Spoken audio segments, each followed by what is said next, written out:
বলছি zero tolerance চেষ্টা চলছে এখানে। কিছুদিন আগে এখন আমি এই যে একটা যে রেফারেন্স পিরিয়ডে এই বিষয়টা কিন্তু এসেছিল, আমি ডিটেলস বলেছি কিংপিং কারা কারা বিদের বাইরের থেকে কিন্তু ধরে নিয়ে এসছে, এখানে শুধু আগরতলার না, এবং আগরতলার মধ্যেও একদম দুজন আছে, তাদেরও একদম মানে ধরবই, এতটুকু আমি বলতে পারি, কাউকে ছাড়া হবে না। এই নামগুলো কিন্তু আমি অলরেডি এই বিধানসভায় বলেছি।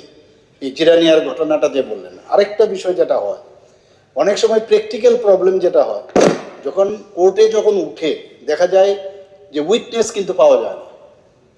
আর কোর্টের মধ্যে সব কিছু দেওয়া সত্ত্বেও, ঠিক আছে কাফ সিরাপ রাখলো বা হিরোইন থাকলো, এইসব কোর্টের তো নিজেও আপনি লয়ার জানেন যে এইখানে উইটনেস ছাড়া খুব সম্ভব হয়। যদিও এখন নতুন উইটনেস যারা আছে তাদেরকে প্রোটেকশনের জন্য নতুন আইন এনেছে, কিন্তু একটা চেষ্টা চলছে কিন্তু।